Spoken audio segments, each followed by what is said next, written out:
रूस की सबसे बड़ी ऑयल कंपनी रोजनेफ्ट और रोजनेफ्ट के सीईओ इगोर सेचिन ने कहा कि अगले 10 साल में जो वैश्विक तेल की जो डिमांड होगी, जो ग्रोथ होगी डिमांड में, उसकी 50% डिमांड होगी भारत से।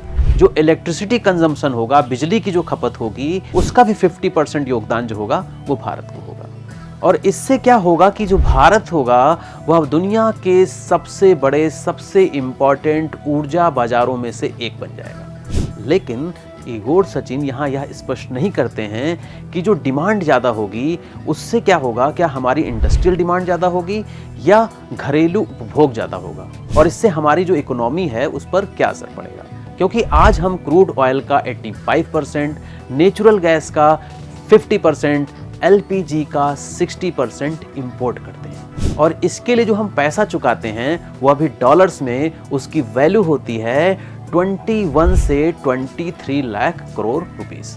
मतलब ये हुआ जाके 250 से 280 बिलियन डॉलर। और जो हमारा ट्रेड डेफिसिट है लगभग इतना ही है, 333 बिलियन डॉलर। अब अगर हम एनर्जी सेल्फ सफिशिएंट हो जाएं, ऊर्जा आत्मनिर्भर हो जाएं, तो हमारा जो ट्रेड डेफिसिट है वह लगभग खत्म हो जाएगा, व्यापार घाटा खत्म हो जाएगा। लेकिन अगर ऐसा नहीं होता है और उसके विपरीत डिमांड बढ़ जाती है, तो उससे क्या होगा, हमारा जो इंपोर्ट डेफिसिट है, जो आयात घाटा है वो बढ़ेगा, डॉलर के मुकाबले रुपया कमजोर होगा, महंगाई बढ़ेगी, बेरोजगारी बढ़ेगी। और ऐसा इसलिए होगा क्योंकि हमारे पास जितनी एनर्जी आएगी, मतलब जितना तेल आएगा, जितना गैस आएगा, जितनी बिजली पैदा होगी, उसका जो कंजम्पशन होगा घरेलू स्तर पर होगा, हाउस होल्ड स्तर पर होगा, घर के अंदर ही हमारा खप जाएगा सब कुछ।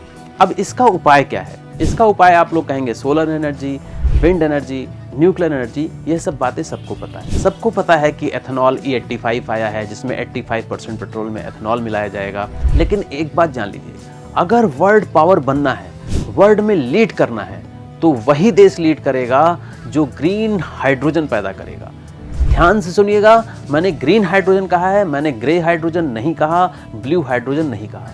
ग्रीन हाइड्रोजन जो होता है उसे नया तेल भी कहते हैं, न्यू ऑयल भी कहते हैं। क्यों?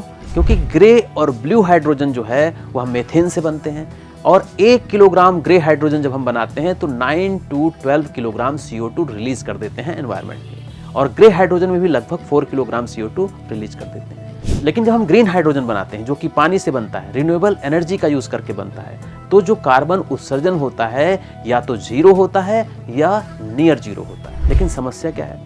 सबसे बड़ी समस्या है इसकी कॉस्टिंग, बहुत ही ज्यादा हाई कॉस्ट पर बनती है। ग्रीन हाइड्रोजन ग्रे हाइड्रोजन के कंपैरेटिवली 2 से 3 टाइम्स ज्यादा महंगी होती है। इसको बनाने के लिए चाहिए ज्यादा बिजली।